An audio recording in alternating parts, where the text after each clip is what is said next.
হাদিস শরীফের মধ্যে এসেছে, শুকনো ঘাসের মধ্যে যদি আগুন লেগে যায়, মাটির মধ্যে দেখবেন ঘাসগুলো আর ঘাস নাই, ওটা ছাই হয়ে গেছে।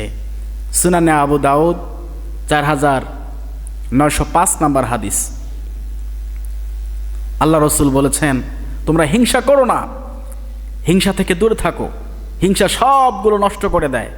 আর সব থেকে বড় ক্ষতি হচ্ছে যে হিংসা করে সে সব থেকে বেশি জ্বলে, ঠিক কি না? জ্বলে, যার ভিতরে হিংসা সে সব থেকে বেশি জ্বলে। আমাদের সমাজে এখন সব থেকে এটা বেশি চলে।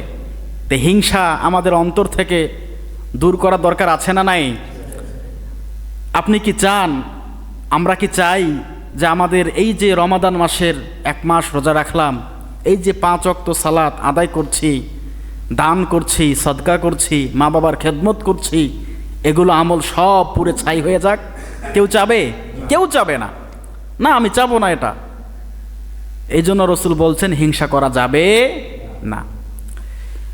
হিংসা এটা আজকে থেকে না, হিংসা দুনিয়া সৃষ্টির আগ থেকেও হিংসা ছিল। যখন দুনিয়াতে কোনো মানুষ ছিল না তখনও হিংসা হয়েছিল। আল্লাহ পাক রব্বুল আলামিন আদম আলাইহিসসালাতু ওয়াসসালামকে সৃষ্টি করে জান্নাতের মধ্যে রেখে দিলেন। আদমকে আল্লাহ পাক সবগুলো বিষয় শিখিয়ে দিলেন, জানিয়ে দিলেন।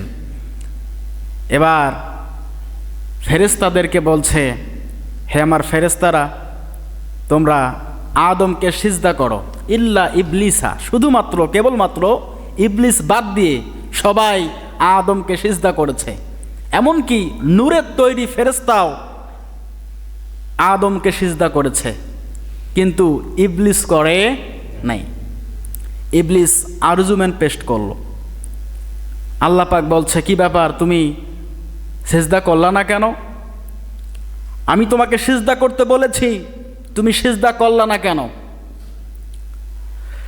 এবার ইবলিস বলে, ক্বালা আনা খায়রুম মিনহু খলাকতানি মিন নার ওয়া খলাকতাহু মিন তিন। ইবলিস বলছে, হে আল্লাহ, ক্বালা, আমি বলছি, আনা খায়রুম মিনহু, আমি তাহাদের থেকে উত্তম। কেন উত্তম? খলাকতানি মিন নার, কারণ আপনি আমাকে আগুন দিয়ে সৃষ্টি করেছেন। ও খলাকতাহু মিন তিন, আর আদমকে আপনি সৃষ্টি করেছেন কাদা মাটি থেকে। কি মাটি থেকে? কাদা মাটি থেকে।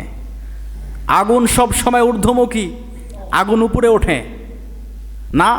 আমি তো আদমকে সিজদা করতে পারবো না। মানে আল্লাহর থেকে একটু বেশি বোঝে। কি বোঝে?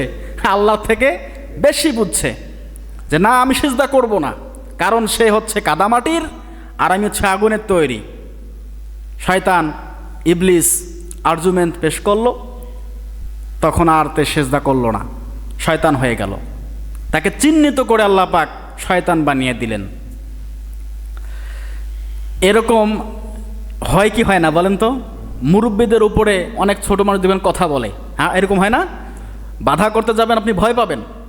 একটা অন্যায় হচ্ছে, এলাকার কোনো মুরব্বী, কোনো গুণী মানুষ, ভালো মানুষ সেটাকে প্রোটেক্ট করতে যায়, আর সেখান থেকে কয়েকজন দেখবেন যে ওই মুরব্বীর মুখের উপরে তর্ক করে।